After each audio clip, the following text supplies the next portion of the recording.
Hello, what's up guys? Welcome to the new video. In the previous lecture we learned about the conditional probability.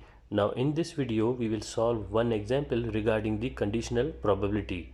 So the example and the statement says that there are 1000 students in a certain college, 300 students are enrolled in biology course and 200 students are enrolled in mathematics course. There are 50 students who are taking both biology and mathematics. If a student is chosen at random, what is the probability that the student is taking biology? What is the probability that the student is taking mathematics given that the student is taking biology? And what is the probability that the student is taking biology given that the student is taking mathematics? So these are the three conditions. Now we will draw the Venn diagram.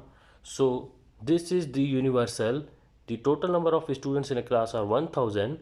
So the students who are taking biology are 300 and the students who are taking mathematics are 200.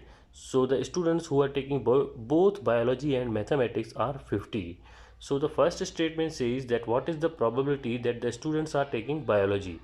So it will be 300 divided by the total number of students, that are 1000. So 300 divided by 1000, 3 divided by 10, so that will be 0.3. so there is a 30% chance.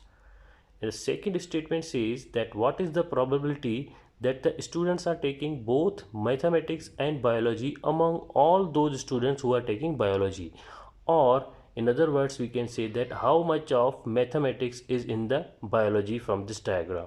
So that will be 50 divided by 300. So how much of m is in the p? So 50 divided by 300, that will be 1 divided by 6. So there is a 16% chance.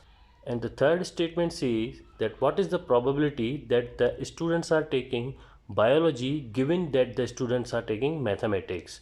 It means that how many students are taking both biology and mathematics among all those students who are taking mathematics, or how much of b is in the m.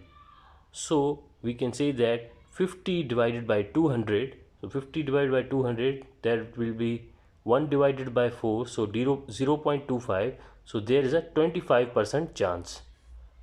I hope you understand. Thank you for watching this video.